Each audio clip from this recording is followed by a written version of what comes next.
Peter Gray from the AU Review. Hello, Adam. Hello, Zach. Hello. Hey, good to see you. I just want to quickly say thank you so much for bringing the series back after 14 very long years. I love these films so much. And then hearing your pitch story, how you killed yourselves during the thing, I was like, that was great. I knew I was in good hands. And it made me sort of think, like, I wanted to ask both of you, like, I guess, how do you choreograph one of these big tense death scenes when like the audience knows that something bad is going to happen? So like, how do you still come up with a way to like to surprise audiences, because we all know something's coming, but we also sit there going, what's going to happen? So like, how do you choreograph that sort of stuff? That is exactly the hardest part and the thing that kept us up at night. We wanted to make sure that every sequence felt surprising, even though you know that the characters are going to die. So how do you do it? It's an incredible challenge. Sometimes we thought of it like a magic trick. A magician is about to do something wild and you're watching their every move, but then they still manage to surprise you. And so we learned a lot from the other movies by studying the details of how they did it. A lot of it has to do, like magic, has to do with misdirection, where you make the audience think that something else is going to happen and then you surprise them with this other thing that was also set up. But it's an incredible challenge and incredible joy to figure it out and keep the audience guessing. I think obviously one of the big set pieces for this is the MRI scene. Like, was that like when you read that? Are you like, did you like the way that it's set out in the script? Did you kind of have all the pieces already knowing what it was going to look like, or was that something that presented itself more to you when you were putting it together? Because that scene was in the best way possible so disgusting. Like, I loved it so much. But yeah, like I just want to know, like, when you read that on the page, did you kind of immediately see it, or did things sort of start showing themselves to you?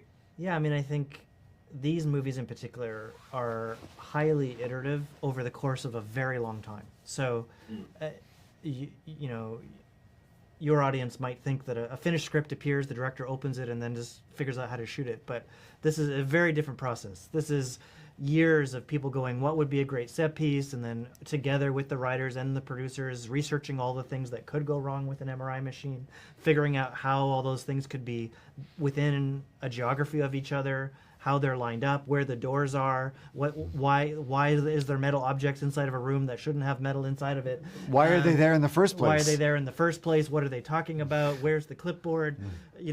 Why is the clipboard falling off the pin? And it just goes on and on and on.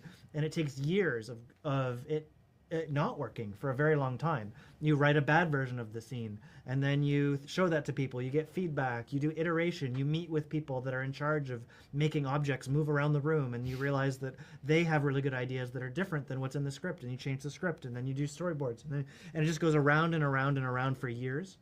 It's not something that just kind of is written in its final form that's perfect. It's like everything. It takes a huge amount of effort from hundreds of artists to continuously figure it out. And even some of the details on the day we came up with just when we realized we needed extra little moments once we saw it all kind of taking place. But a big part of it as well was the physicality of it. A lot of the things that you see in that scene we did practically. We had people flying through the air. We had even when one of the characters gets bent in half, we did that practically by having two different people be the two different parts of his body. Like an old-fashioned magic trick. There's a double-decker apparatus inside the MRI machine with two platforms. So trying to figure out all the different ways that we could do these things for real so that it felt as visceral as possible. I mean, visceral is the right word. Like, when I everything I sort of thought was going to happen, like, kind of happened, but then happened at like 11, because I was just like, oh, you're not actually going to show it coming through, and you did. And Yeah. like, it's just, like, and this movie has been like absolutely worth the wait. Like, these are the reasons that we love these movies, but you've done it in a way that like subverted expectation in a lot of ways. There's so much emotion in this film as well, which is a really nice thing to have, obviously, with Tony's appearance. So I'm so stoked for every fan to see this film, every horror fan, because it's like the genre's killing it, and we need these films, and as I said, like I've loved them from the very beginning. So thank you Awesome. so much. Thanks Thank for, you. Thanks for getting Thanks the for word out telling there. everyone about it. Oh, Thank there's you. one Easter egg you might not have caught.